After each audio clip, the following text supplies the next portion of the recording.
Entonces, muy buenas noches. Yo soy Carla Cole, la directora de la Escuela de Ciencias Teológicas aquí en la Universidad Bíblica Latinoamericana y parte de nuestro equipo verde.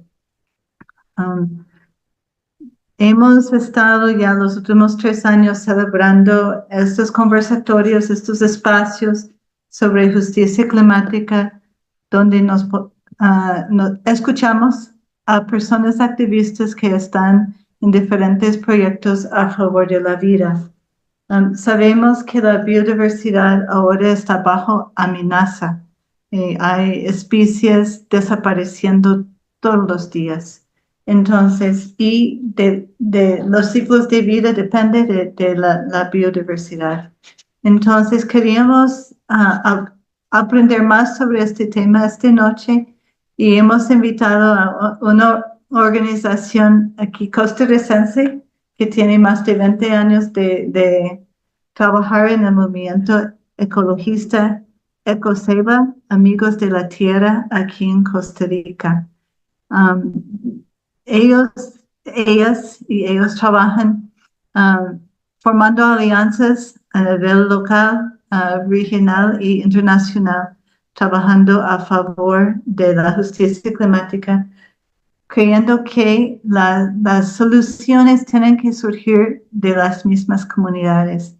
Y esta noche tenemos la dicha de tener para la presentación a dos personas de Ecoseba, Alejandra Porras, quien es socióloga de profesión, y Mariana Porras, que es ingeniera forestal y que ahora está estudiando agricultura orgánica. Entonces, muchísimas gracias por aceptar nuestra invitación de venir a compartir y sabemos que vamos a aprender mucho de la presentación de ustedes. Adelante.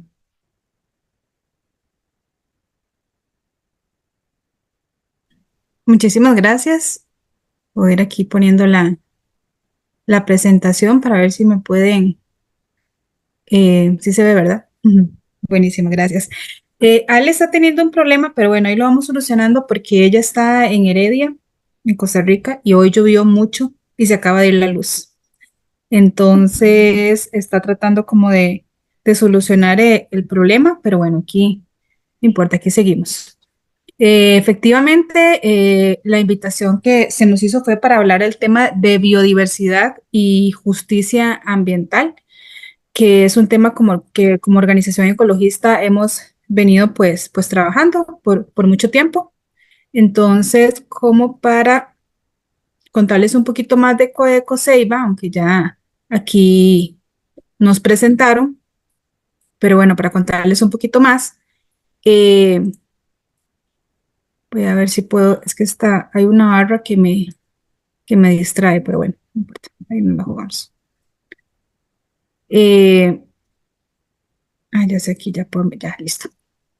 Entonces, pues sí, Coecoseiba somos una organización que tenemos más de 25 años de trabajo como parte del movimiento ecologista y efectivamente sí creemos que es desde el trabajo junto a las comunidades que se construyen los cambios, pero que también es muy importante conectar la dimensión local, nacional e internacional, porque no podemos estar alejados de esas realidades, ¿verdad? De esas políticas que vienen desde afuera. Tenemos que traerlas a nuestra dimensión local para poder también aprender de esas experiencias e incluso también para construir movimiento social, que también creemos que es muy importante. Y no solo un movimiento social nacional, sino que a lo largo de los años también hemos trabajado mucho por el tema de integración de los pueblos, como Latinoamérica y Caribe, que creemos que también es muy importante porque compartimos pues mismos problemas, mismas amenazas también y muchas incluso de las alternativas o esos proyectos que benefician al ambiente, pues también vienen de las comunidades en Latinoamérica y por eso es que creemos que es muy importante construir esa integración de los pueblos. Si no, no podríamos superar ese sistema de desarrollo vigente que ha probado ser depredador y excluyente. Voy a bajar aquí. Y bueno, y también para finalizar hablando un poco más de la organización, actualmente somos parte de una federación internacional que se llama Amigos de la Tierra, que estamos en los diferentes continentes a nivel mundial y somos más de 70 organizaciones también a nivel mundial y eso pues nos enriquece mucho también para conocer de otras experiencias, como comentaba anteriormente, y enriquece también el análisis y los conocimientos. Creemos que solos ni solas podríamos aprender sobre todo estas amenazas, ¿verdad? Que nos llegan cada día. Y a nivel nacional somos parte de FECON, que es una federación costarricense para la conservación de la naturaleza, que también tiene ya más de 30 años de ser parte del movimiento ambiental, y de la Red de Coordinación en Biodiversidad y del Comité Nacional de Apoyo a la Autonomía Indígena. Entonces eso refuerza, como les decía anteriormente, nuestro objetivo de que es importante pues articular también, ¿verdad? Bajo este contexto también en el que vivimos recientemente de amenaza.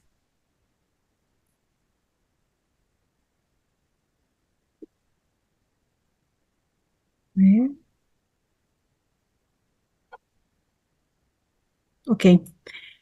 Y bueno, como organización ecologista, pues creemos que es importante la justicia ambiental. Em, Creemos que es muy importante que esta lucha la hacemos por sociedades de pueblos interdependientes que vivan en armonía con la naturaleza, con dignidad, integridad y en plenitud. Si esas condiciones no existen, pues no existiría también la justicia ambiental, que es sumamente importante, ¿verdad? Para la lucha. Creemos también que dentro de la justicia ambiental es importante la construcción y defensa de la democracia, y desde la organización popular y la solidaridad internacionalista. Esos son temas que tal vez se pueden ver como lejanos, pero realmente creemos que sin justicia social, sin justicia de género, sin justicia económica, no podríamos hablar de justicia ambiental. Todas están totalmente interconectadas y son de la misma importancia. Y por supuesto que eso se tiene que dar también de los pueblos. Y también desde la justicia ambiental creemos que es vital la participación de los sujetos políticos colectivos, de los movimientos sociales, para así en la legitimación de la política desde y para los pueblos, en la disputa de sentidos y en la producción de la política pública. Si en esas condiciones de participación, em, también de que se reconozcan las luchas, los saberes que se vienen dando desde las comunidades desde hace muchos años, mucho tiempo. Sin ese reconocimiento y sin ese incluir estas visiones dentro de la producción de política pública, no podríamos estar hablando de justicia ambiental. Lamentablemente, si nos ponemos a ver un poco estos principios, que se le podría llamar de alguna manera, podríamos ver que lamentablemente actualmente en nuestros países no se están cumpliendo ese tema de la justicia ambiental, pero es el rumbo que queremos, para el que vamos, y eso es por lo que luchamos también, para lograr este reconocimiento, ¿verdad? De los derechos de los pueblos y de los territorios. Y ahora ya para entrar en materia, ¿verdad? Que fue lo que, como les decía, nos convocaba acá a hablar del tema de biodiversidad, porque podríamos estar hablando de muchos otros más temas, o sea, la crisis sistémica, o sea, no es que hay una crisis de biodiversidad, una crisis climática, una crisis social, una crisis económica y que cada una es por aparte. Como les decía, entre ellas se conectan, hay intersecciones, ¿verdad?, entre esas crisis. Entonces, aunque ahorita vamos a hablar del tema más de la biodiversidad, por supuesto que no está de más hablar que también existen otras crisis, ¿verdad? Que también aquejan a los pueblos y a los territorios. Lamentablemente, la biodiversidad está en crisis en todo el planeta y la pérdida de especies está ocurriendo más velozmente que lo que sería, digamos, como que se podría considerar la tasa natural. Está ocurriendo 1000 veces más rápido de lo habitual. Em, Y eso no solo estamos hablando de especies, por ejemplo, de animales, sino que estamos hablando de especies de árboles, de especies de importancia para la agricultura, por ejemplo, también. Em, entonces, esa pérdida de biodiversidad se está dando mucho más rápido de lo normal. Y no solo lo sabemos por los escenarios e informes, o sea, por, digamos, escenarios que puedan venir, informes que puedan venir de la academia o de parte científica, sino que lo sabemos y lo vivimos desde nuestros territorios, porque son los que están en constante amenaza. Entonces yo creo que, digamos, si empezáramos a compartir aquí diferentes experiencias de lo que está pasando en nuestras comunidades, pues ahí podríamos ver, ¿verdad?, cómo esa pérdida de biodiversidad es evidente.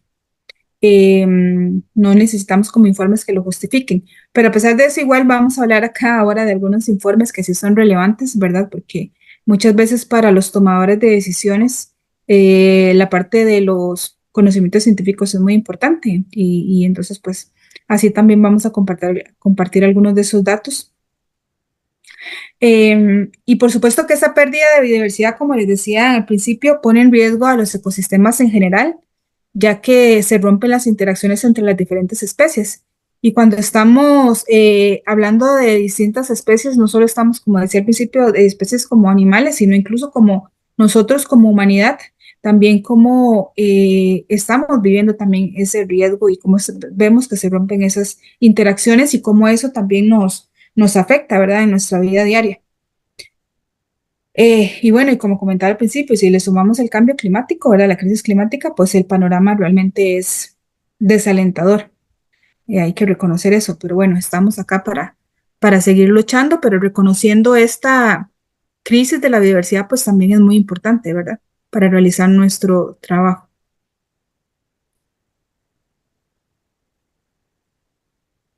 Entonces, como les comentaba, hay diferentes estudios que han sido muy importantes también a la hora de que nosotros hemos hecho las demandas que tienen que ver con esta pérdida de biodiversidad.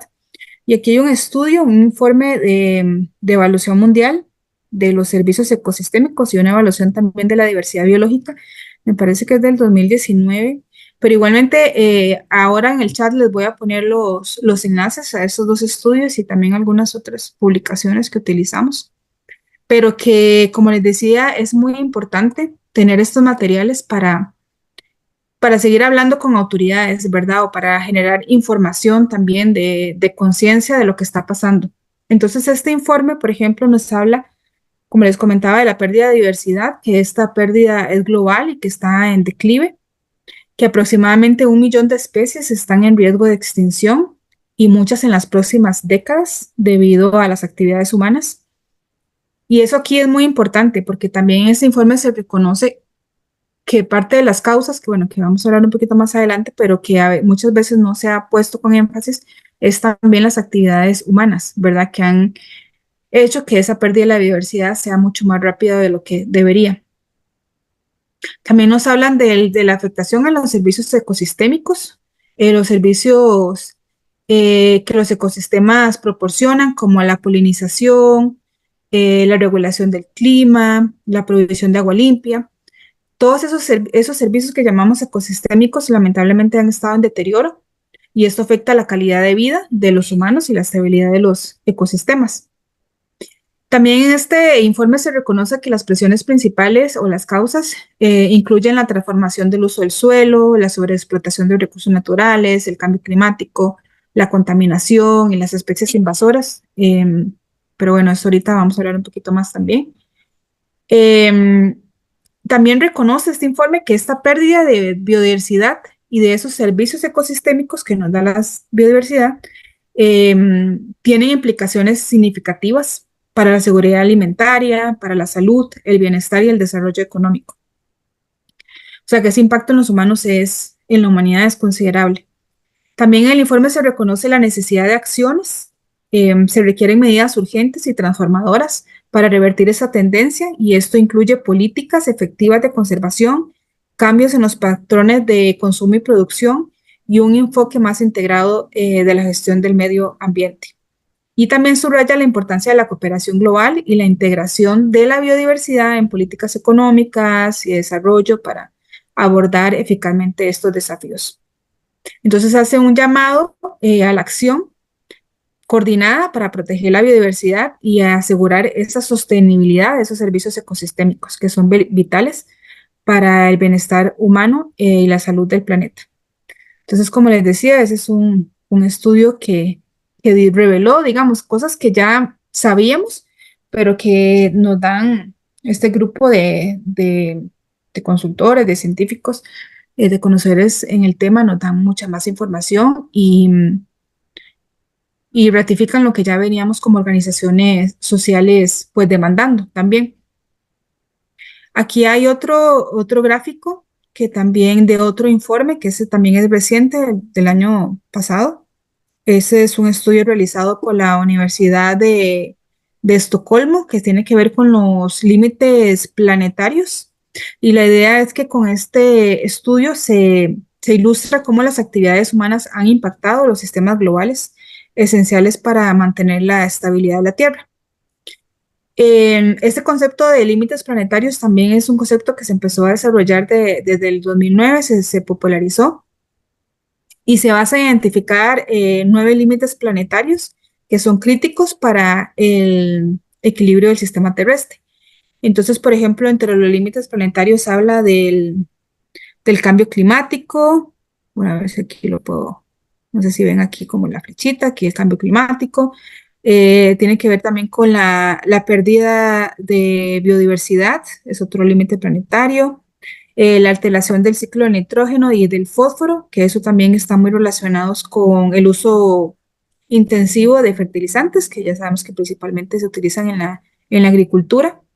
El uso de agua dulce o sobre eso tiene que ver también con la sobreexplotación de los recursos hídricos, el cambio del uso del suelo, también la deforestación, el cambio de la cobertura del suelo, la acidificación de los océanos, la contaminación química y la carga de aerosoles atmosféricos. Entonces, este estudio de límites planetarios pone como esos 9 temas importantes que, como decía en un principio, son desarrollados o se deben principalmente a las actividades humanas.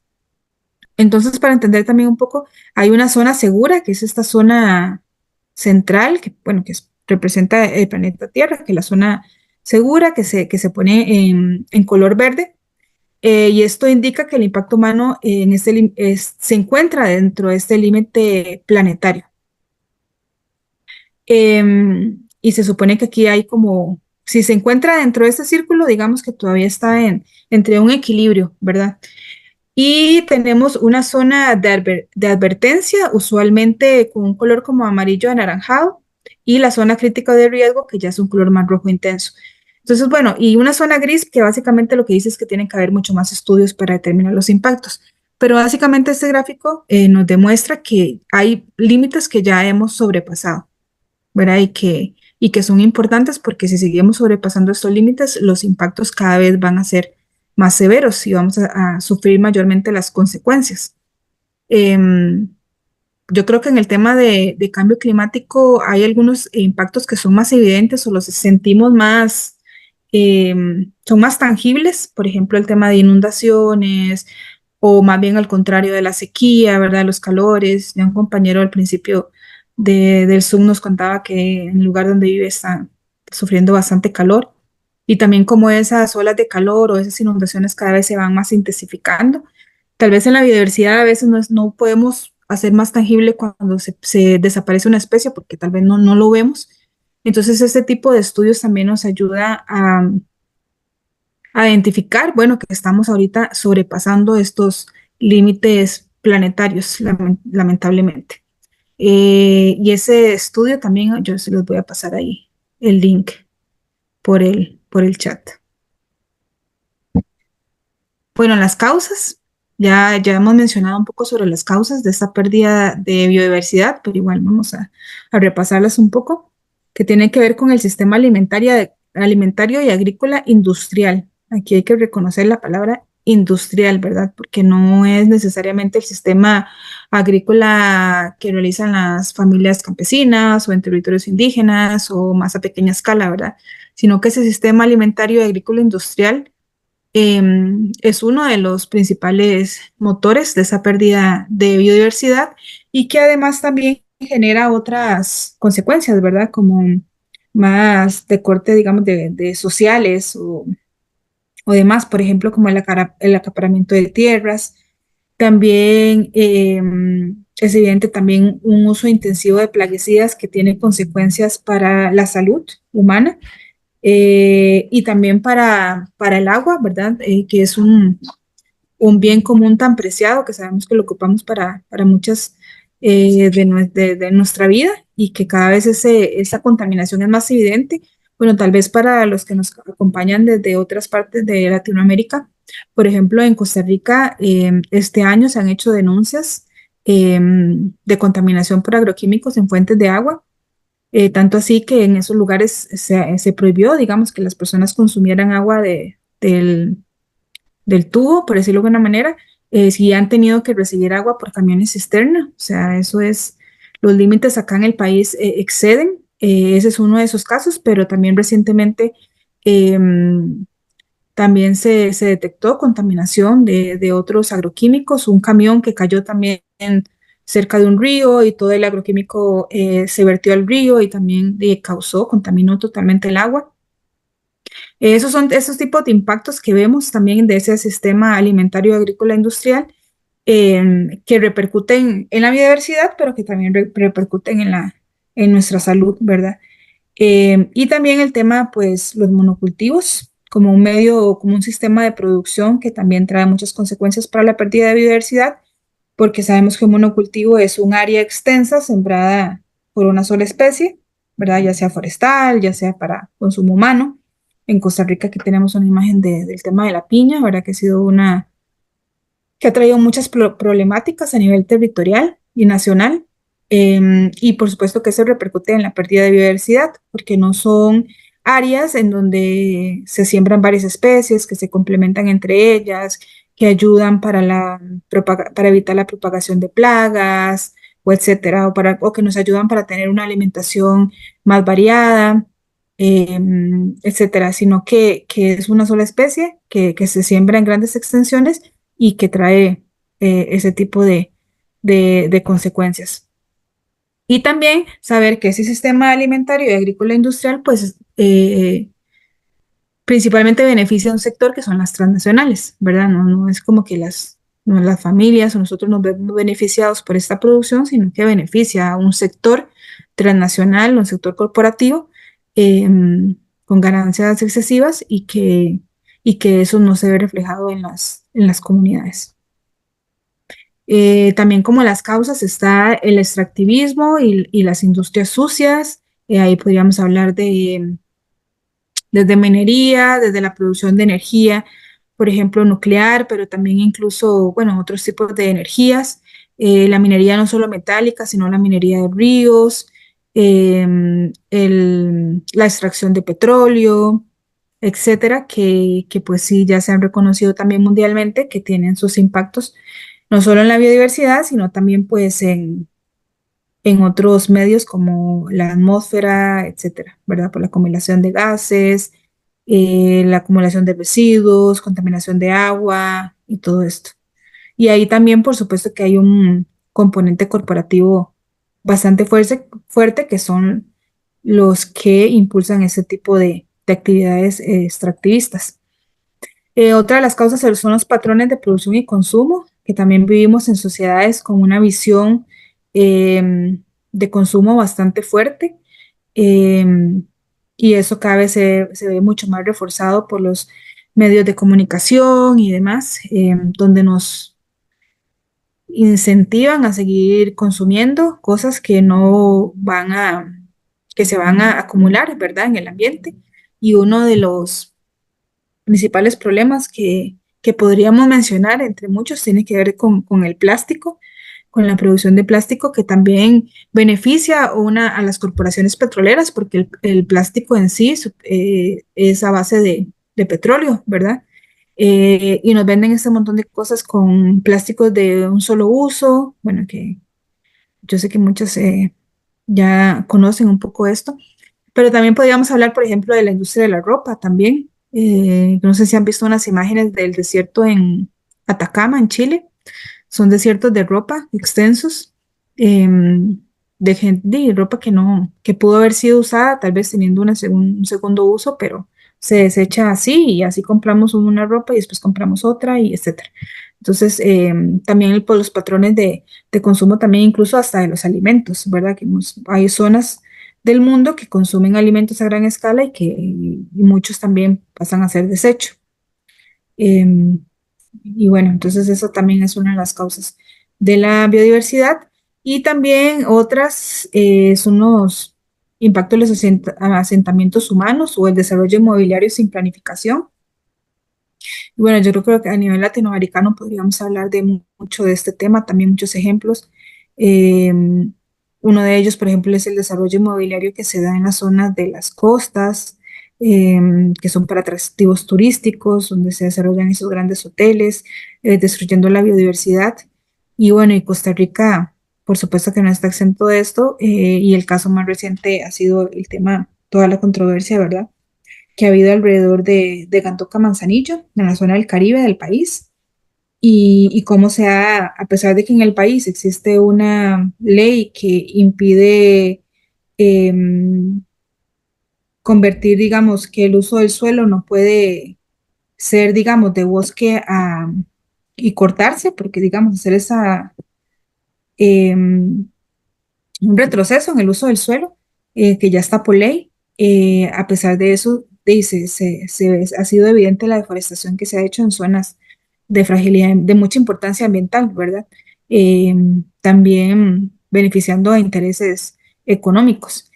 Eh, y bueno, y esto también es una causa importante de la pérdida de biodiversidad y así podríamos hablar de muchas otras causas que podríamos ir reconociendo en nuestros países, ¿verdad? Pero podríamos decir que estas son algunas de las principales causas. Ya, Bueno, y muchísimas entre... gracias, Ah, Mari. Ya bueno, llegué. Ale, qué Sí, se me dicha. fue la luz. Las disculpas también a Mari porque yo empezaba con una parte de la presentación, se me fue la luz y bueno, aquí estoy desde el celular, la compu, con un bombillo a la par, bueno, un bombillo ahí de baterías que me conseguí, pero bueno, ya llegué. Y gracias. También, bueno, ahora que Mariana mencionaba lo del Caribe Sur, yo vi que al inicio se conectó un compañero, una compañera del Caribe Sur. Y bueno, felicitarles realmente de corazón el trabajo y la lucha que han hecho por lo que está pasando en el Caribe Sur. Es ejemplar en Costa Rica, digamos, el trabajo local. Y bueno, cómo han logrado también parar y denunciar lo que está pasando en el Caribe Sur, que es impresionante. Entonces, mis respetos y felicitaciones. Bueno, entre lo que queríamos conversar el día de hoy y traerles es un poco, bueno, Mariana hizo un recorrido, si bien es muy por encima de la situación de la biodiversidad, porque hay muchísimos temas, cada uno de los temas es un gran tema en sí mismo. Incluso vi que ahora se mencionaba el tema de los microplásticos, que es un tema que nos está afectando, que está afectando a la biodiversidad, que nos está afectando, ¿verdad? A todos y a todas. Entonces, realmente es como una pincelada de lo que podríamos hablar como de la situación de la biodiversidad actualmente. Mencionarles que, bueno, a nivel internacional está el Convenio sobre Diversidad Biológica, que es ese espacio que nació y que se creó con la intención de tomando en cuenta los distintos escenarios en que está la biodiversidad, poder generar acciones. Y en ese sentido, desde 1988, que está este convenio sobre diversidad biológica, desde el 98, el programa de la ONU para el medio ambiente convocó a un grupo de expertos, posiblemente de escritorios, pero bueno, expertos, para crear un grupo de trabajo ad hoc, que es un grupo de trabajo pues, que se utiliza mucho ahora. Y ese grupo de trabajo, la idea era que preparara un instrumento jurídico internacional sobre conservación y utilización sostenible de la biodiversidad. Ellos tenían como esa tarea. Y en el 92, este grupo de expertos presenta un texto que es presentado y aprobado en la conferencia de Nairobi en 1992.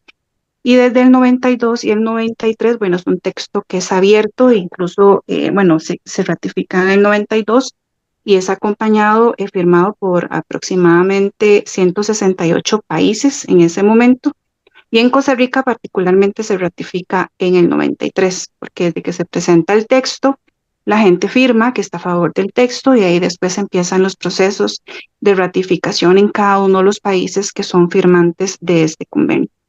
Actualmente este convenio en diversidad biológica es ratificado por 196 países y eso es importante decirlo, estamos hablando que es de 1992 y lo que hemos visto desde 1992, que se empezaron a ver el estado de la biodiversidad al día de hoy, que realmente las acciones que se han realizado no alcanzan, no son suficientes para abordar o avanzar en el estado de la biodiversidad en sus distintos escenarios. Entonces, bueno, ahí dice que de los 90, ¿verdad? Se crea este espacio como un tratado jurídicamente vinculante. Vinculante es que los países que lo ratifican se comprometen a generar o abordar los objetivos del convenio que tienen que ver con la conservación de la biodiversidad, con el uso sostenible de la biodiversidad, con la participación justa y equitativa de los beneficios derivados del uso de la biodiversidad. Es importante mencionarlo, cada uno incluso es un gran tema en sí mismo, como los mencionaba, pero que bueno, esos son los 3 objetivos del convenio que cuando los países que ratifican pues vuelven a sus países y lo convierten en política pública. Entonces aquí cuando llegan y se convierten en política pública, pues nos genera muchísimas preocupaciones, no solo lo que viene, sino también el abordaje que se hace en esos espacios internacionales, que si bien son importantes, son espacios en disputa, incluso ahí lo pusimos, es un espacio que sigue sin enfrentar después de muchísimos años, que no enfrenta y no pone sobre la mesa las causas estructurales de la pérdida de biodiversidad que parten por cuestionar el sistema capitalista y actualmente en su fase neoliberal. La siguiente, Mari.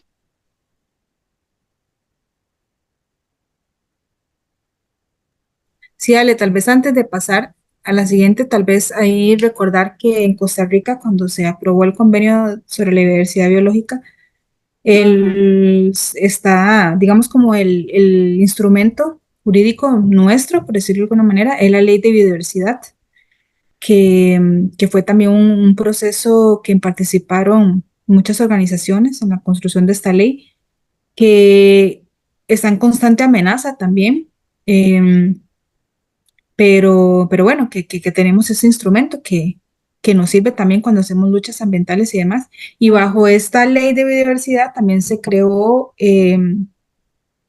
la Comisión Nacional de Gestión de la Biodiversidad, que es la CONAGEBIO, que está, donde están diferentes organizaciones estatales, como por ejemplo CONARE de las universidades, Ministerio de Salud, Ministerio de Agricultura, Ministerio de Ambiente, pero también tiene espacios para organizaciones de la sociedad civil, como por ejemplo la Mesa Indígena, la Mesa Campesina, y como sector ambiental está FECON, y ahí estamos nosotros. No es un espacio también fácil, porque tenemos muchas visiones diferentes de cómo debería ser a veces la conservación o el manejo de la biodiversidad, pero bueno, es el espacio que tenemos ahora de participación. Incluso hay un proyecto actualmente en la Asamblea Legislativa que tiene que ver con la reforma del MINAE, del Ministerio Nacional de Ambiente y Energía en Costa Rica, que si esa reforma se aprueba, la FECON, que es la Federación Ecologista, que tiene la representación ambiental, ya no sería parte. Y bueno, esas es un poco de las amenazas que estamos también sufriendo con el gobierno actual, donde está eliminando diversos espacios de participación, pero bueno, ahí seguimos también en la lucha. Sí, gracias, Mari. Incluso ahí está, bueno, Mariana es una de las representantes con un compañero, Henry Picado, que es un compañero también que ha dado una lucha importantísima a nivel nacional. Bueno, también como dentro de esos espacios del convenio de diversidad biológica y que queremos traer acá y contárselas porque es parte de lo que hemos trabajado desde organizaciones ecologistas, un poco en esa línea de que, bueno, que esos espacios caminen y avancen desde la justicia ambiental. Lo que hemos visto es que son espacios donde van avanzando hacia la injusticia ambiental y se promueven, por ejemplo, las falsas soluciones en esos convenios sobre diversidad biológica, pero también los hemos identificado y están también en la Cumbre Marco de Naciones Unidas para el Cambio Climático, que son esos espacios de negociación donde llegan y se promueven también esas falsas soluciones, aprovechando mucho estas múltiples crisis en las que nos enfrentamos. Y esas crisis son utilizadas como pretextos por grandes corporaciones, por gobiernos de derecha, por gobiernos extractivistas, para promover las falsas soluciones como pretexto y excusa para resolver las múltiples crisis en las que estamos actualmente. Pero que al final de cuentas, esos espacios lo que hemos visto es que lo que más ha avanzado son mecanismos diseñados y pensados para mantener el sistema, para mantener la acumulación de capital por ciertos sectores y no necesariamente que avanzan y caminan hacia la justicia ambiental, que es lo que necesitamos hacer actualmente. Entonces, cuando hablamos de falsas soluciones, pensamos en mercados de carbono, que incluso Costa Rica presentó, y ellos siempre quieren tener como, bueno, somos un laboratorio, muchos de esos mecanismos de falsas soluciones. Podríamos mencionar muchos, unos el mercado de carbono, fue uno de los que hizo las primeras propuestas de mercado voluntario de carbono, y es ese espacio donde todos llegan y ponen sus certificados de carbono a venta. Entonces, bueno, es para que eso pueda funcionar dentro de los mercados de carbono se requieren los mercados voluntarios. Y eso se habla y se discute y se negocia mucho en estos espacios, incluso en la de cambio climático era uno de los temas que está en discusión, el tema de los mercados de carbono. En esos espacios se promueven mucho los organismos genéticamente modificados como la solución a muchas de las crisis alimentarias, cuando ya sabemos que los organismos genéticamente modificados son un problema. Em, También se promueven proyectos de compensación de biodiversidad, se promueven proyectos de geoingeniería, de pagos por servicios ambientales. En Costa Rica también es pionero en el tema de los pagos de servicios ambientales, que si bien creemos que puede ser una oportunidad dentro de la lógica en que están concebidos, no lo es. Terminan siendo una falsa solución, terminan siendo como una mesa para que los grandes contaminadores sigan contaminando y bueno, según ellos compensan su contaminación poniendo un dinero y bueno, se crean estas lógicas del pago por servicios ambientales. Y dentro de esos espacios del convenio en diversidad biológica realmente no se exige que, por ejemplo, también lo vemos que se desinvierta en proyectos destructivos. Por ejemplo, lo pusimos ahí en paréntesis el tema de la Amazonía, que es uno de los temas que ahorita, uno de los espacios muy importantes en el mundo y que están en disputa. Creo que son los espacios donde están los países y se debería convenir qué hacer para parar lo que está pasando en la Amazonía y no vemos que realmente eso está avanzando. También en esos espacios se pone mucho el énfasis en la conservación. Creemos que la conservación es importante, pero ¿qué pasa con la gente? La conservación pura no funciona como tal cual, sino que tenemos que tomar en cuenta o reconocer que están las personas, que están las comunidades, que está el trabajo que hacen comunidades indígenas, comunidades campesinas, y no es la conservación pura como se ve muchas veces en este espacio. Y bueno, también hemos visto que son espacios que nosotros les llamamos la captura corporativa, que de quienes están ahí, los grandes negociadores, representantes de los gobiernos y los estados son las mismas empresas. Entonces son espacios muchas veces cooptados donde las mismas empresas y corporaciones llevan su agenda y la posicionan acá. La que sigue, Mari.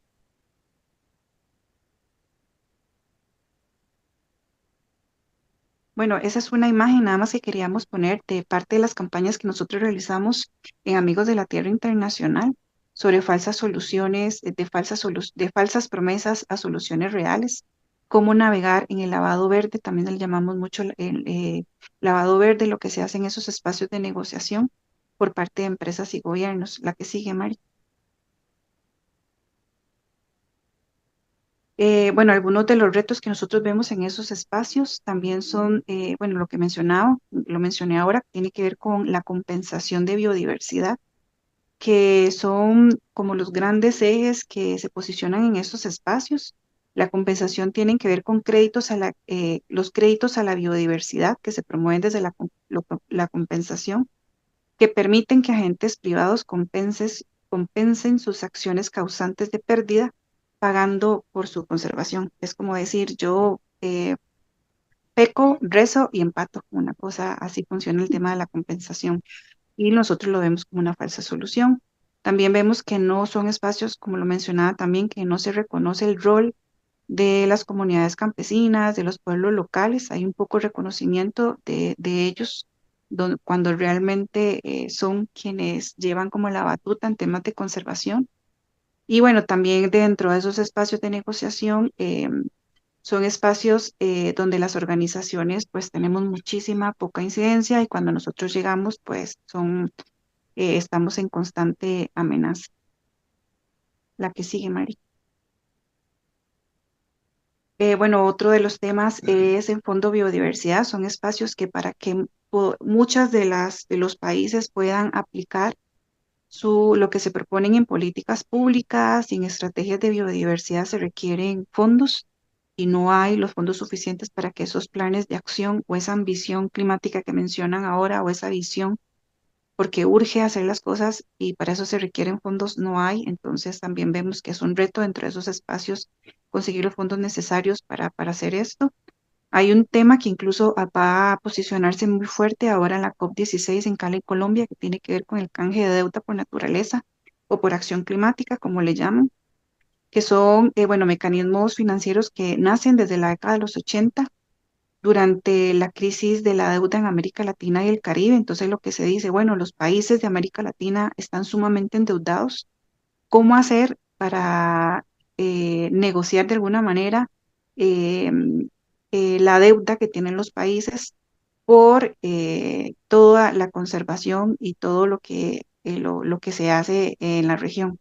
Entonces, es un tema que se va a posicionar muy fuerte, el tema de canje de deuda por naturaleza, y es una de las propuestas, por lo menos, que se van a llevar desde muchos actores sociales. Eso también tiene sus matices, pero va a estar ahí. Hay otro tema que incluso no, los que siguen mucho el tema de política pública en temas ambientales, de biodiversidad y demás, que se posiciona mucho en esos espacios que tiene que ver con las soluciones basadas en la naturaleza. Y es mucho como esa lógica empresarial y decir, bueno, yo contamino, pero si siembro muchos árboles, ellos van a hacer su trabajo y van a compensar mi contaminación. O protejo los bosques, pero destruyo otros bosques. Eso también está mucho en la lógica de compensación. O, por ejemplo, modifico, que al final no modifico prácticas agrícolas y hago creer o que estoy modificando prácticas agrícolas y que estoy contaminando menos, cuando ya sabemos que realmente no es así. Entonces son soluciones que se repiensan y se negocian en esos espacios y que al final del día o al final son falsas soluciones que no contribuyen nada al estado de la biodiversidad en que estamos actualmente.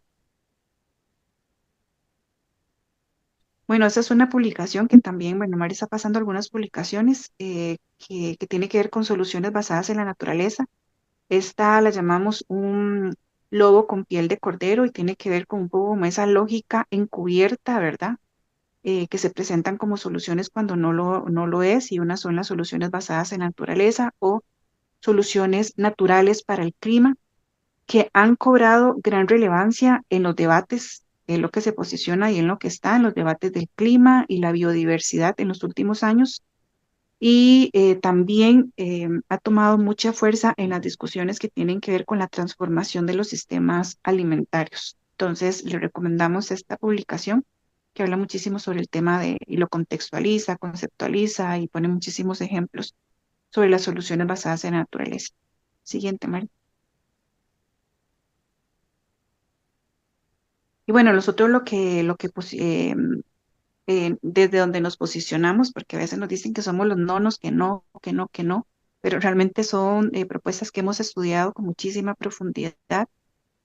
Y es que las soluciones basadas en naturaleza, las falsas soluciones, los que se están presentando de esos espacios, no da respuesta a la pregunta de cómo proteger, cómo preservar, cómo restaurar y aumentar la biodiversidad o incluso cómo reducir la desigualdad o encarar el carácter sistémico tan complejo de todas las crisis en las que nos encontramos actualmente: crisis de desigualdad, crisis de biodiversidad, crisis climática y muchísimas crisis.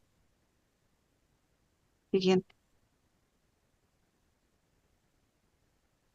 Y bueno, mencionar también que todas estas lecturas que nosotros hemos realizado, me perdí el inicio, no sé si Mario lo mencionó, pero también han sido lecturas y narrativas que hemos construido desde lo territorial, regional e internacional, desde Amigos de la Tierra, América Latina y el Caribe. Muchas de nuestras visiones y propuestas las hemos construido en alianzas con movimientos sociales, la Confederación Sindical de las Américas, la Marcha Mundial de la Marcha Mundial de las Mujeres, Jubileo Sur, el capítulo cubano. O sea, nos hemos dado la tarea de decir, bueno, esto no solamente es una lectura que hacemos desde la justicia ambiental, sino que ha sido una narrativa que hemos construido desde movimientos sociales. Entonces, cuando nos encontramos en esos espacios, tratar de ir como con esa articulación y esa visión más construida y más articulada. Y un poco lo que las propuestas de soluciones o hacia donde nosotros visualizamos caminar a ese proceso de transformación tiene que ver con y que calan muchos de los sectores que están en disputa. Pues nosotros tenemos nuestras contrapropuestas, o hay unos que les dicen alternativas, nosotros le decimos nuestras propuestas emancipatorias, que pasan y tienen que ver, bueno, también no mencioné, pero también trabajamos muy de cerca con la vía campesina, pero que bueno, esas propuestas por eso pasan como por temas de soberanía alimentaria, de defender los territorios y la biodiversidad, pero también acompañar y defender los defensores y defensoras de los territorios, que pasa por cuestionarnos y contraponer también las formas de hacer la economía, una economía pensada en los pueblos y poniendo la vida en el centro, poniendo el planeta en el centro y no la acumulación o el lucro. Y ahí pensando también en cómo vemos nuestro sistema energético. Ahorita también en Costa Rica hay una disputa muy fuerte por el tema del sistema eléctrico. Prácticamente lo quieren privatizar y siempre he tenido esa visión solidaria y ahora pues quieren cambiarlo completamente. Como algo muy importante, y es que nosotros decimos que desde la justicia no hay justicia ambiental si no hay justicia de género. Entonces nos hemos dado también la tarea de entender cómo hacemos ese proceso de transformación hacia la justicia de género, porque no vamos a cambiar el sistema si no cambiamos todas las formas de opresión, pasan por el patriarcado también. Entonces es parte de lo que nosotros estamos trabajando, de este proceso de transformación que les mencionaba, hacia un cambio de sistema. La que sigue, María. Y bueno, ya como para ir cerrando, parte de lo que nosotros visualizamos, igual Mari, si quiere, como yo, no sé si quiere decirlo de las soluciones o sigo yo. Sí, sí, no, tal vez. Ok. eh, sí, comentar que, que obviamente los territorios, las organizaciones, las comunidades locales, pueblos indígenas, han hecho cosas todo el tiempo y siguen haciendo cosas. O sea, cuando hablamos de soluciones o proyectos emancipatorios, no necesariamente es que estamos inventando el agua tibia o haciendo algo nuevo, sino más bien redignificando o llevando a otro nivel también lo que hacen las comunidades, visibilizando, llevando esos espacios de toma de decisiones como el CBD. Porque ahorita, como Ale comentaba, todo eso que llamamos falsas soluciones, lamentablemente como esos espacios ahorita están en mayor representación de corporaciones, todas esos que se plantean como alternativas supuestamente para la pérdida de biodiversidad, pues favorecen a las corporaciones porque son los que ahorita en ese momento están tomando las decisiones. Entonces, no solo en la CDB, sino también en la cumbre de cambio climático, ¿verdad? Entonces sí, verdaderamente es un espacio en disputa, pero también entendemos que son espacios donde se están tomando las decisiones, porque también a nivel de organizaciones sociales hay un debate, ¿verdad?, de si seguir participando en esos espacios o no, porque son más de, como comentaba él al principio, ¿cuántos llevamos? Desde el 93, bueno, más de muchos años, más de 26, 28 años de estar en estas negociaciones, ¿verdad? Y lamentablemente no hemos visto que los números sean más favorables, no solo en temas de biodiversidad, sino también en cambio climático, ¿verdad? Cada vez escuchamos cómo el aumento de la temperatura, se da más el aumento de la temperatura, cómo las cuestiones climáticas también tienen más impactos, etcétera. Y lamentablemente ha sido también por el fracaso en estas cumbres. Pero bueno, ahí estamos siguiendo para seguir reivindicando también la visión de los pueblos. Y entonces, para seguir viendo como este tema, sí creemos que es muy importante para revertir esa pérdida de biodiversidad, es aumentar el control de los territorios por pueblos indígenas y comunidades locales, que hay que trabajar de forma colaborativa con ellos y ellas para reforzar y mejorar capacidades y también construir alianza de movimientos sociales. Sin esa autonomía, sin ese control de parte de los territorios de pueblos indígenas y comunidades locales, no podemos revertir lo que está pasando. También es muy importante reforzar la legislación nacional y políticas públicas para que promuevan y faciliten el manejo comunitario de bosques. Pues el manejo comunitario de bosques es una propuesta que hemos trabajado también desde la Federación por mucho tiempo. Un poco es como, es una propuesta muy diferente a los parques nacionales, que es algo que en nuestro país se ha dado mucho también. Pero el manejo comunitario de bosques va más allá porque no saca a la gente de la conservación de los bosques. Creemos que la gente también es importante para esto.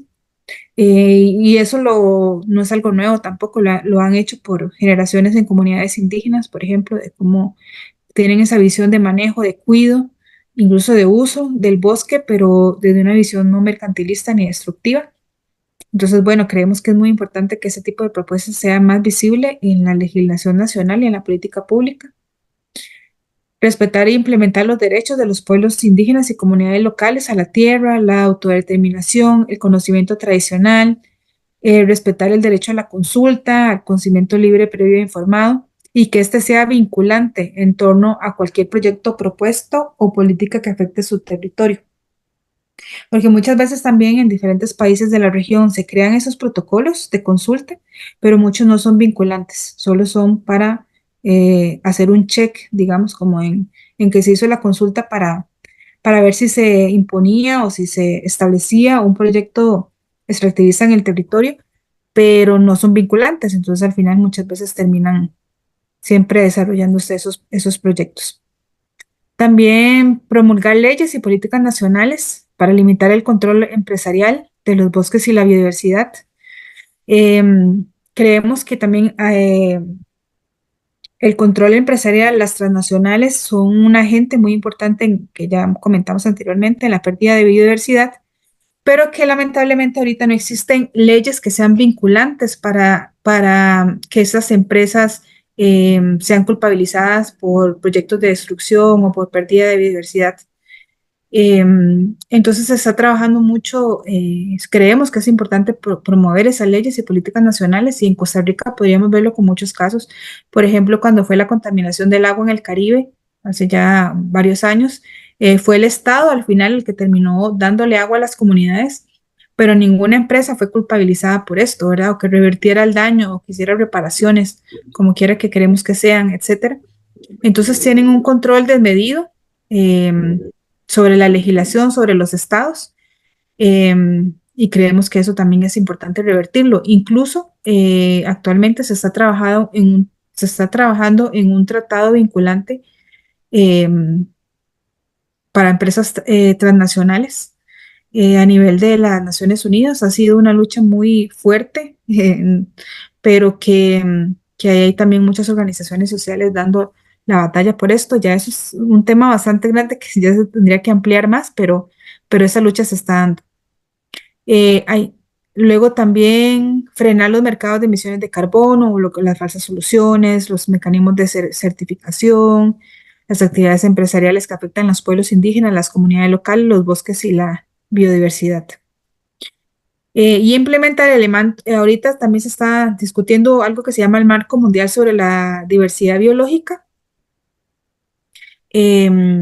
que es como el nuevo marco que se va a regir en la CDB, y creemos que es importante implementar estos marcos, pero también que eso se base en los derechos, que ahorita es como lo que está también en disputa, ¿verdad? Que esos elementos del marco mundial se implementen, pero que se base en derechos. Y finalmente, trabajar a favor de futuros acuerdos sobre la biodiversidad para garantizar que vivamos dentro de los límites planetarios, enfrentando las causas estructurales, que esa siempre ha sido una crítica, bueno, que Ale también ya lo mencionó anteriormente, que se trabajan muchos de estos mecanismos, programas, pero realmente no se atacan las causas estructurales de la pérdida de biodiversidad. Y promoviendo, por supuesto, otras prácticas como la agroecología, como el manejo comunitario de bosques, como proyectos de energía comunitaria y otras soluciones que se basen en las comunidades. Entonces son parte, digamos, como de las propuestas que venimos trabajando e impulsando, y como dijo Ale, no solo nosotros, sino en integración con otras organizaciones de la sociedad civil. Entonces, no sé, lo dejaríamos como por acá. Aquí también hay un poco de información de nuestras redes y nuestro correo, porque yo creo que también sería interesante tener algún intercambio sobre el tema. Yo sé que muchas personas también que están acá han trabajado esta temática, y incluso, bueno, y ver qué expectativa hay también con la CDB en Colombia, que va a ser ahora en la COP16, que va a ser en Colombia, y que pues ha causado mucha expectativa porque va a ser dentro del territorio latinoamericano, eh, que no siempre se da. Entonces sí está causando mucha expectativa de ver qué posibilidades de incidencia pueda tener, que se va a realizar en un país de Latinoamérica, pero además que tiene un gobierno progresista, ¿verdad? Entonces, bueno, hay muchas expectativas ahí, pero Sí, sí Mari, querríamos conocer más. Ujú. también mencionar que, bueno, que estamos en un contexto geopolítico interesante en el tema de que va a ser este espacio de biodiversidad en Colombia, y el otro año sería en Brasil. Entonces, La de son cambio lecturas, climático, sí. la de cambio climático. Entonces, Ujú. son lecturas que hay que aprovechar, o no, contextos que hay que aprovechar. Y también mencionar con esto de biodiversidad es que todos los países ahorita actualmente están actualizando sus estrategias de biodiversidad. No son espacios tan abiertos que incluso para entender qué están haciendo, hay como que empezar a enviar 50.000 correos para ver cómo es que funcionan cada uno de los países. Costa Rica ya va a empezar, ya hay acciones tempranas. Entonces es importante también incidir, buscar la manera de incidir en estos espacios de actualización de las estrategias de biodiversidad en cada uno de los países también. Ujú. Pero bueno, igual quedamos a la disposición si en algún momento quieren ampliar algún tema. Mariana mencionó lo del tratado vinculante, eso es un tema importantísimo también que da para mucho. Incluso eso, la negociación en Ginebra, pero hay 3 ejemplos en Brasil, Colombia y Argentina, donde también se están haciendo ejemplos de política pública para el control empresarial. Entonces, eso es importante también tenerlo por ahí. Si en algún momento se puede hablar sobre eso, podemos hacerlo también. Muy bien. Muchísimas gracias. Creo que hay mucho para ir pensando. Queremos abrir ahora un espacio de preguntas y intercambio. Pero yo también quería solo informarles que la Universidad Bíblica Latinoamericana pertenece a una red latinoamericana que es la Red de Fe por la Justicia Climática en Avia Yala, América Latina y el Caribe. Y como esta red está participando ahorita en una coalición Fe por la biodiversidad que va a estar presente en el COP16 ahorita en Colombia en noviembre. Entonces, ya las voces religiosas se están haciendo cada vez más presentes en estos espacios, y que nos ponemos al lado de las comunidades que están luchando para hablar a favor de los derechos de la tierra y de las comunidades. Entonces, eso es parte del quehacer. Entonces veo que hay, algunas personas han estado aportando um, de, en el chat y Karen, estás monitoreando también Facebook, ¿verdad? Sí, profe.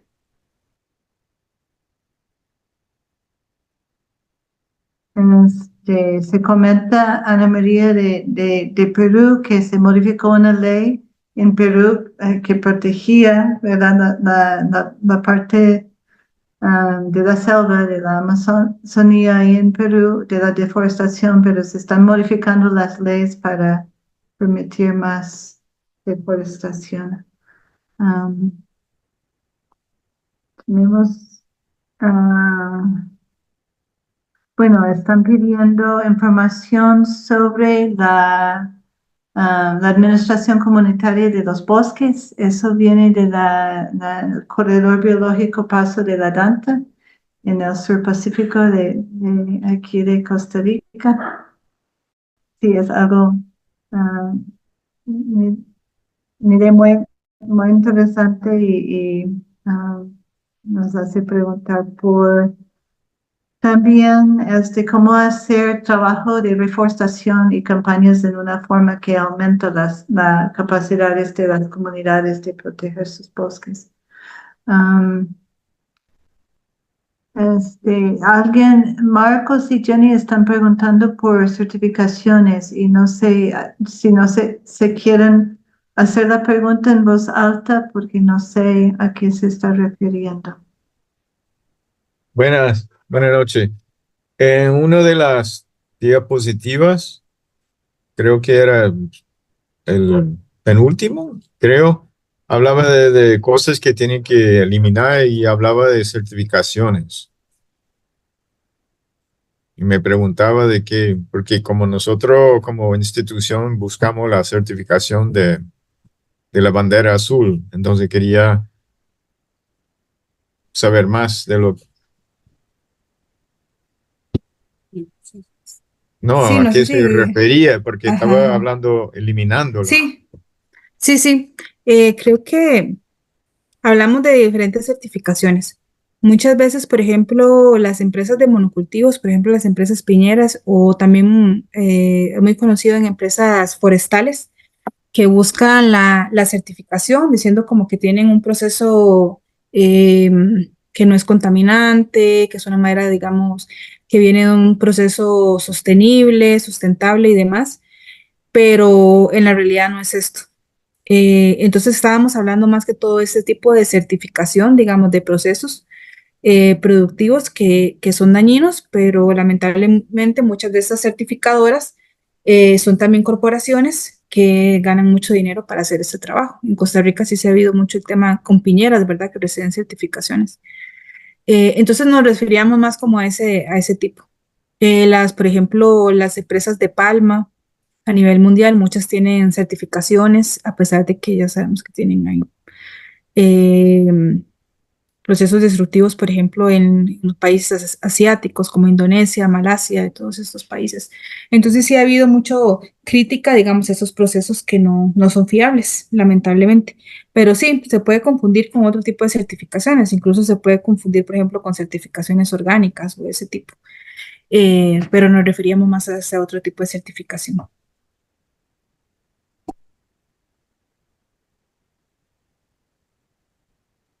Gracias. Otros, sí, gracias. Aunque uno mira a veces las instituciones aquí que ganan la bandera azul con modelos de empresas que sabemos que no son buenos, ¿no? Como Walmart, entonces, o PriceSmart. Entonces uno piensa, ¿qué? ¿Cómo puede ser? Cuando su modelo comercial no tiene nada que ver con la sostenibilidad. ¿Otras preguntas? Este,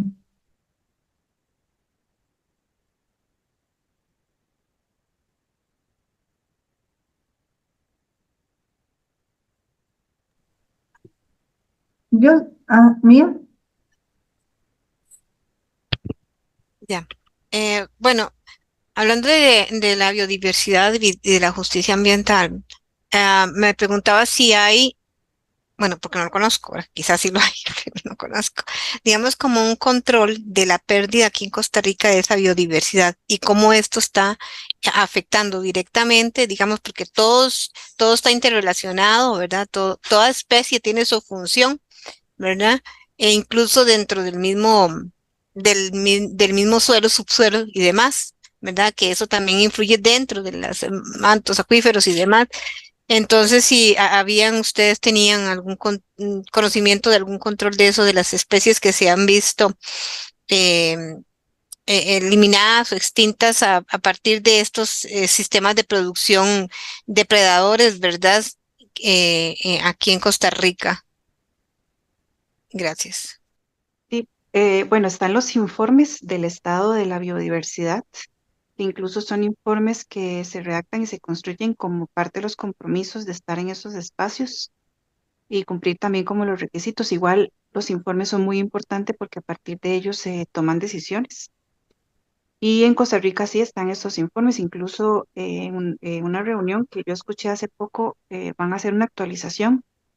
El último, si no me equivoco, era hasta el 2018 y cubría 4 años de cómo estaba el estado de la biodiversidad. Son informes bastante interesantes que se pueden consultar, están en internet. Uno pone informes Costa Rica, estado de la biodiversidad. No sé qué tan específicos, son como de alguna especie puntual, pero sí son bastante interesantes leerlos. Y sí está esa información. En temas climáticos también hay informes, en temas de biodiversidad hay informes también. Ujú. Sí, Ale, Muchísimas gracias. lo estoy poniendo ahí en el chat, el estado de la biodiversidad, que es el último informe que dijo Ale, pero sí, efectivamente entendemos que se va a actualizar Ajá, ese informe. Ujú. u- Se han hecho una, no, dale, dale. no, no, que van por es el que está, el que pasó Mariana, creo que es el sexto. El último irían por el séptimo informe de actualización del estado de la biodiversidad. Me imagino que se llevará su tiempo, pero sí hay informes. Ujú. Ujú. Ustedes también hablaron, ¿verdad? De esto de las falsas soluciones y demás.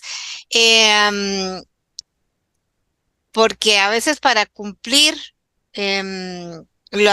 ¿cómo se llaman esto? Que se les ponen, no requisitos, cuando se vincula un tratado o un convenio, los medidores también, ¿no? ¿Cómo se llama? No me acuerdo cuál es lo que mide si un país está cumpliendo o no, ¿verdad? Los acuerdos. Em, Ustedes, digamos, ustedes o como organización o como alianza con otras organizaciones, ¿han elaborado algún informe sombra o lo han considerado? Porque muchas veces sabemos que se ponen situaciones que no son tan cual, ¿verdad? Por igual que las falsas soluciones, ¿verdad? No sé si me explico. Entonces, que han tenido que realizar algún informe sombra o consultar. Sí, no, no hemos realizado informes sombra. Creo que, bueno, realmente las organizaciones lamentablemente no contamos con el presupuesto para poder realizar este tipo de informes que son muy costosos y además requieren de un equipo amplio. Costa Rica, bueno, tiene, y me imagino que los demás países tienen que funcionar, que son firmantes del convenio, tienen que tener sus estrategias de biodiversidad. En el caso de Costa Rica, incluso está en internet y es una página que es muy detallada, donde están sus metas, sus indicadores, muchos sus líneas base. Entonces vale la pena consultarla. Nosotros incluso hemos leído y siempre ellos hablan de que están como que hay como actividades que son complejas, que no están como dentro de como de la estrategia, no se han resuelto, por ejemplo, como el tema muy conveniente también, como el tema plaguicidas. Ahorita incluso Costa Rica hizo una evaluación en el marco del sistema de evaluación nacional sobre la estrategia de biodiversidad.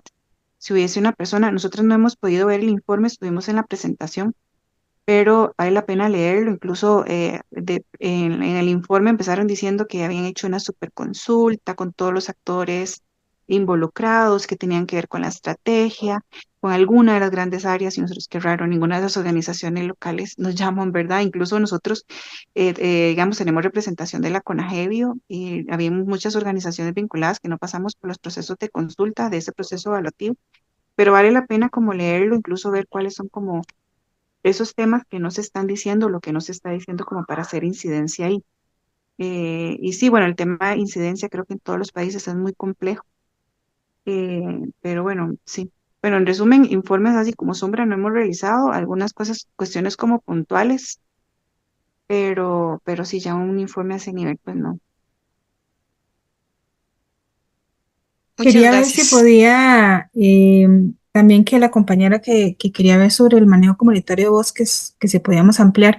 Igual puse ahí el link. El link está, hay un link que puse, el de penúltimo, que tiene que ver con esto, con bosques y diversidad, con manejo comunitario de bosques, que es la propuesta que ha trabajado la Federación Amigos de la Tierra. Pero básicamente el manejo comunitario de bosques implica la gobernanza de los territorios por las comunidades locales y los pueblos indígenas. O sea, como que uno de sus principios es que sea una gobernanza comunitaria. Por supuesto que dependiendo del país y la región donde estemos, eso va a cambiar porque las legislaciones también cambian.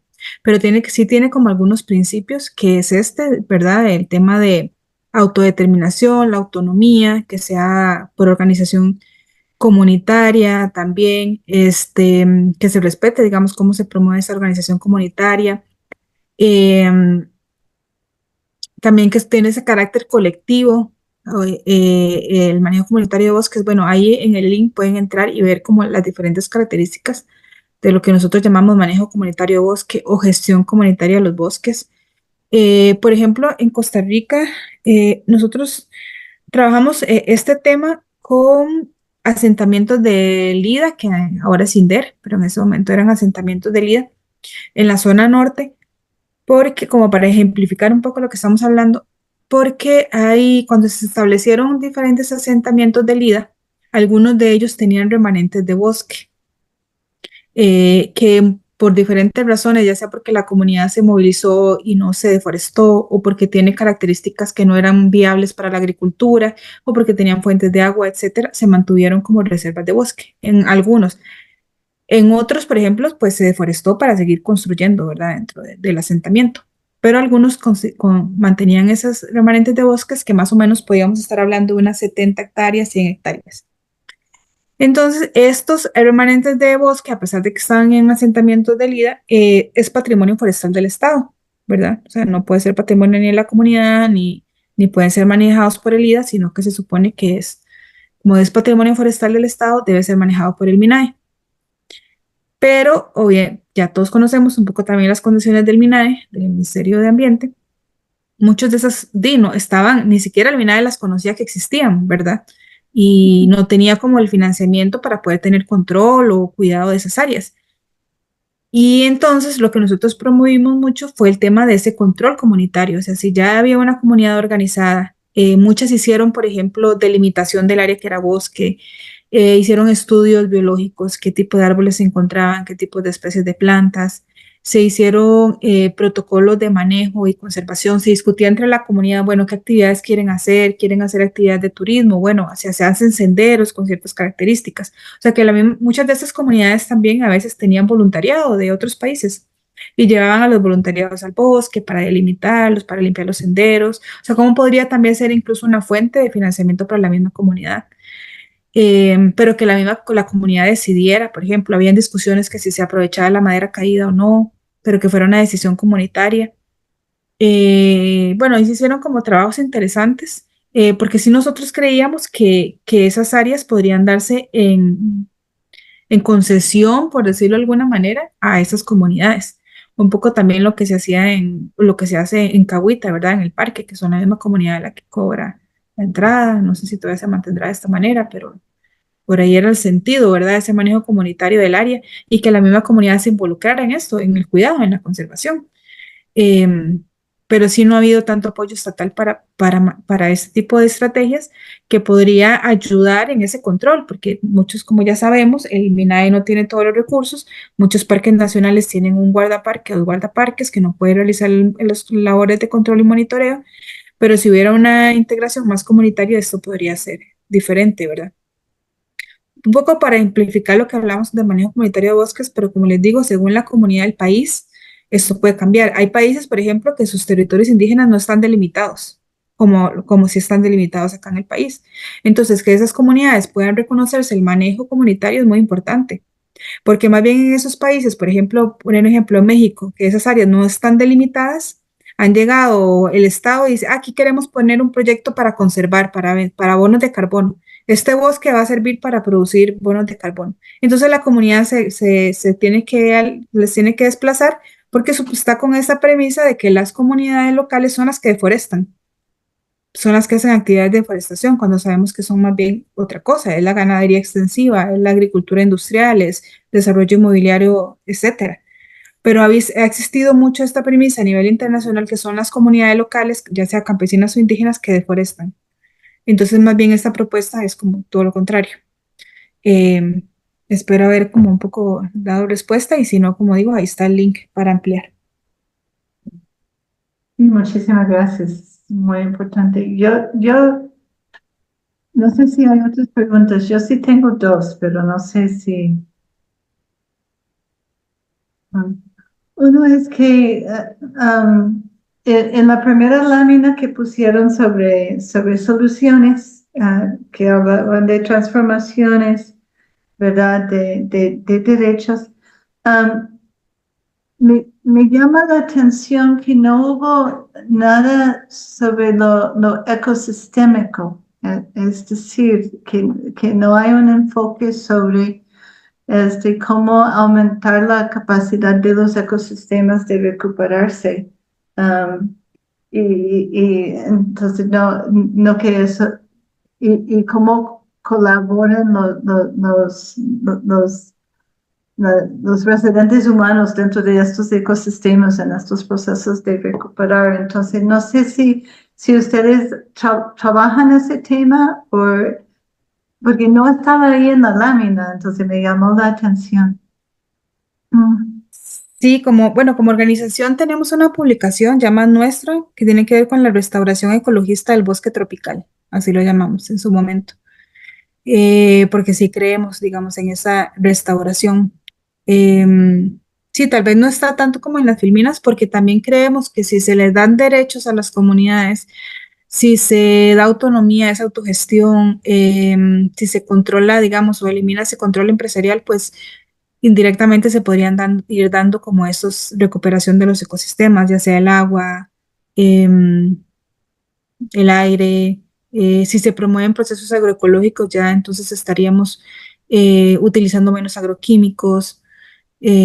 Tal vez como que nos estamos como dando más como esa visión de la gente y de los pueblos y las comunidades y lo territorial, porque tal vez más en lo que es gobierno, en esos espacios gubernamentales se habla más de lo ecosistémico y menos de los derechos.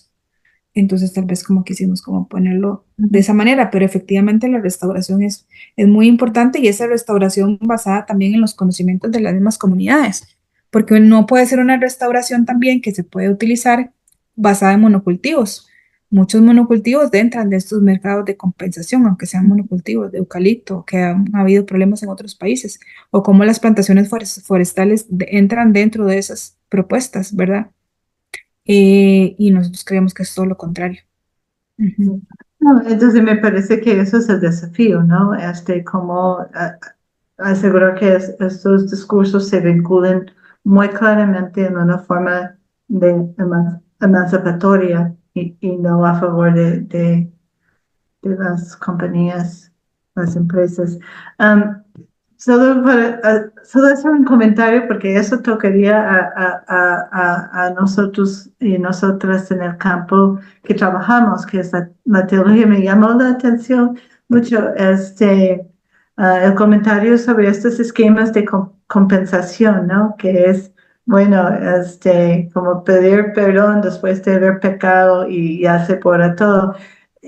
pero eso se nota, es de lógica, una lógica teológica que es parte, o una justificación teológica que funciona dentro de este sistema, y eso nos toca a las personas que nos dedicamos a la teología, a trabajar en deconstruir, desenmascarar estos discursos y proponer alternativas. Entonces es un buen llamado a atención a nosotros y nosotras.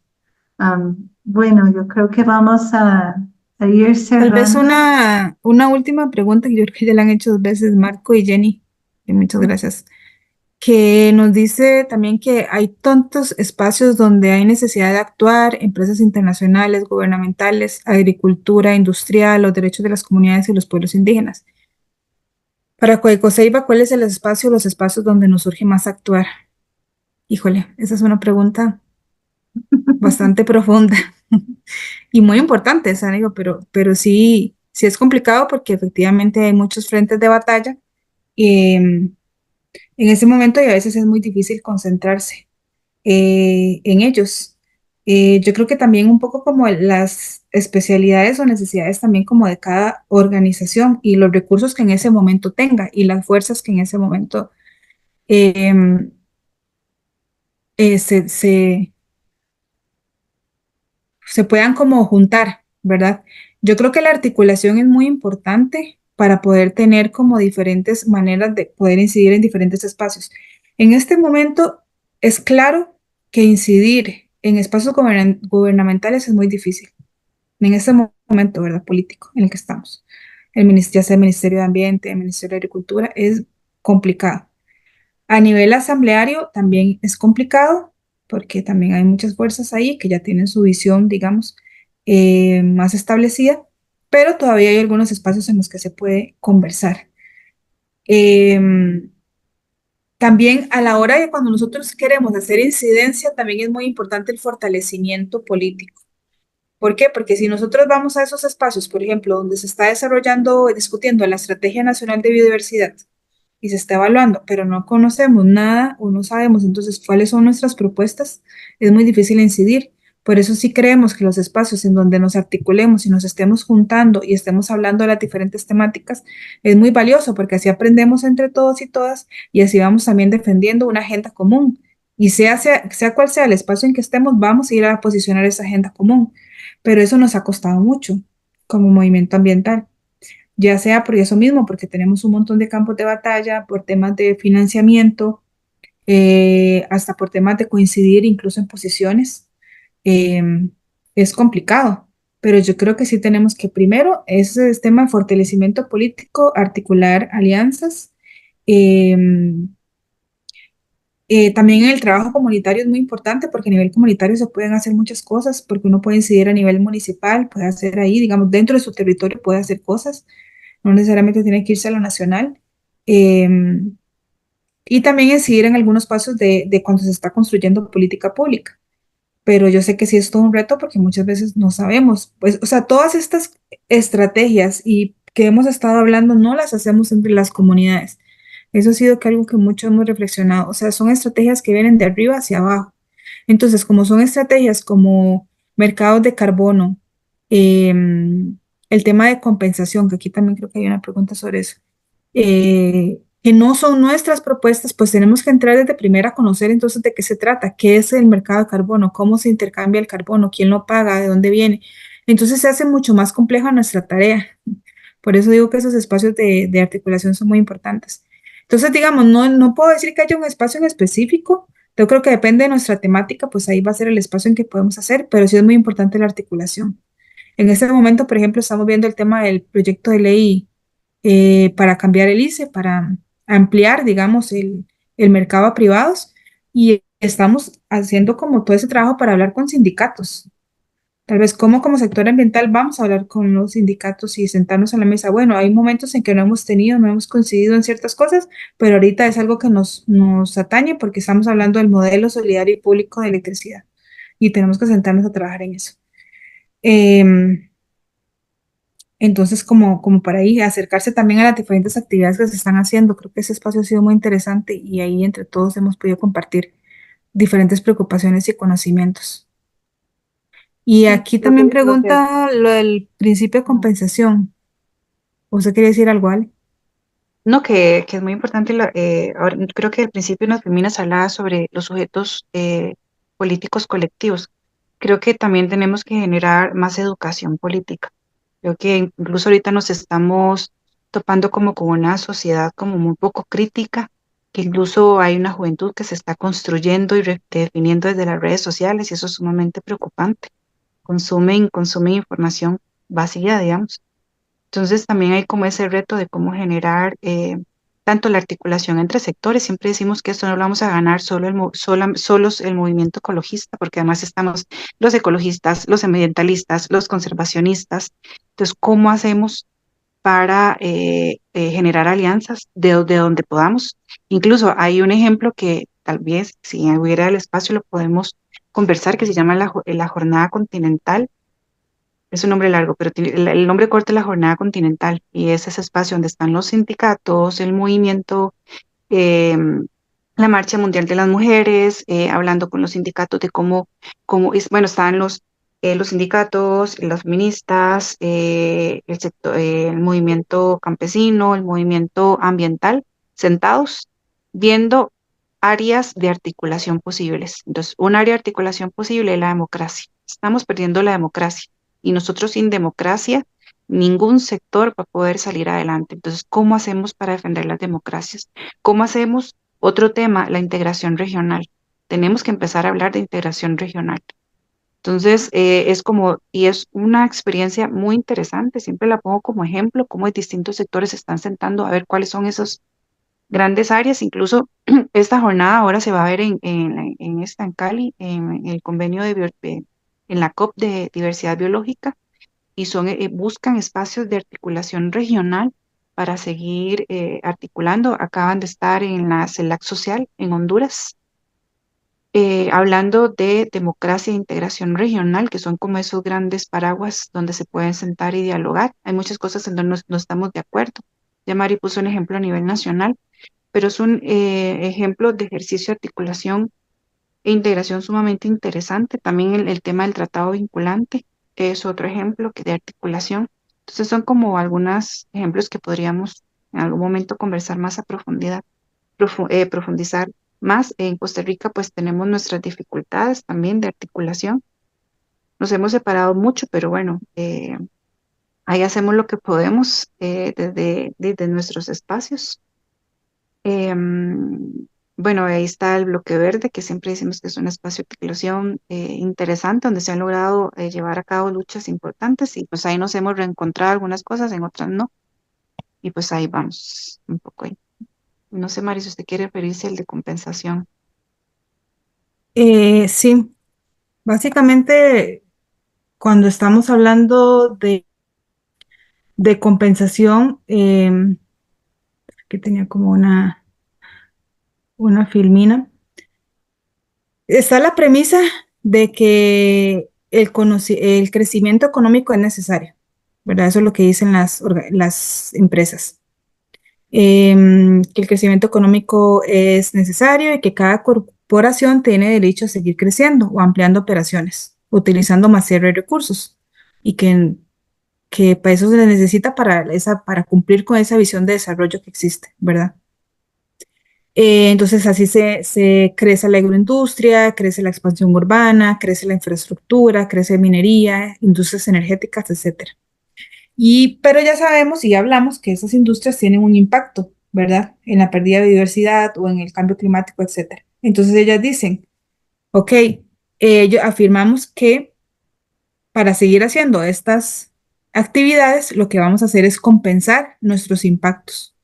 Entonces, por ejemplo, cuando hablamos de biodiversidad, es que si queremos poner una minera en una X lugar y vamos a impactar y vamos a destruir bosque, entonces vamos a compensar esa actividad cuidando para que en otro lugar se cuide el bosque. Pero entonces, valiéndonos en eso, sabemos que hay dificultades. ¿Por qué? Porque un área de bosque no puede, allá en Europa, por decirlo de una manera, no puede suplir un área de bosque que se pierda en Latinoamérica porque todas las áreas son diferentes, no son iguales, son biodiversidad diversa, no se puede replicar, etcétera, por decir como un tema. O por ejemplo, que no, esa minería que se estableció en tal lado no solo perdió diversidad, sino que desplazó comunidades. Eso no va a compensar la pérdida de que esa comunidad sea desplazada o lo que sea, o las emisiones o lo que sea. Pero está como esa lógica de lo que yo hago, por eso hablamos del que peca y reza empata. Yo peco, rezo, pero ahí con eso empato. Y entonces existe como esa lógica en la compensación.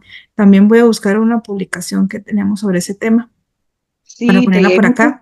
y hay muchísimos ejemplos súper interesantes. Incluso hay uno en Costa Rica que es un banco, un banco público, quien tiene una tarjeta y la gente que cree que puede aportar o que sus actividades generan algún tipo de contaminación, pues se une a esa tarjeta, usa esa tarjeta y un porcentaje de esa tarjeta se va a compensación. O sea, estamos hablando de cosas macro, pero cosas tan mínimas como esas. Entonces, está esa lógica de que yo puedo seguir consumiendo, pero estoy compensando mi consumo con una tarjeta de crédito. Entonces, hay muchísimos ejemplos así como muy interesantes. Muy bien. Bueno, muchísimas gracias. Ya estamos llegando al final de nuestro tiempo, pero los retos planteados son muy grandes y sí, el reto de seguir buscando cómo articularnos, cómo lanzar estas alianzas, y nos toca como Universidad Bíblica también pensar en el papel que puede jugar comunidades de fe en estas alianzas, en este construir conciencia, y movilizar a personas a trabajar a favor de estas transformaciones que necesitamos. Entonces, muchísimas gracias, Mariana y Alejandra. Ha sido tan bueno y nos alegra tanto como Universidad Bíblica haberles conocido, y esperamos que sí encontramos espacios en que podemos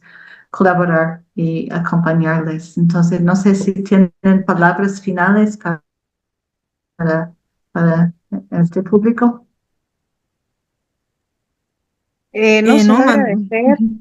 y quedamos a las órdenes porque si en caso se quisiera abordar algún otro tema, que son muchísimos, pues quedamos a las órdenes y muchísimas gracias. Y también pueden seguirnos en redes sociales, que por lo menos ese tipo a veces puede servir para mantenerlos en contacto. Vienen varias actividades. En octubre, el 15 de octubre, vamos a tener un foro sobre el tema de la cuestión energética, la transición energética, qué significa y demás, y qué principios debería tener esa transición. Y vamos a estar nosotras, pero también lo vamos a realizar con el programa Estado de la Nación y esperemos que asistan el ministro de Energía y el presidente ejecutivo del ICE, me parece que es. Entonces va a ser un espacio interesante para hablar de este tema, y así en el transcurso del año podemos tener algunas actividades que por las redes sociales también podemos ahí mantenernos en contacto. Perfecto. Muy bien. Y es nuestra práctica al final de los conversatorios encender las cámaras si quieren y los micrófonos y darnos un saludo y unas buenas noches. Entonces les invito a encender sus cámaras. Gracias por acompañarnos esta noche y que sigamos todos y todas en las luchas, ¿verdad? A favor de la biodiversidad y la diversidad de los pueblos. Muchas gracias. Gracias. Saludos ahí Buenas noches. Gracias a Buenas todos. noches. Entonces, muy buenas noches y les Buenas esperamos noches. en los próximos eventos.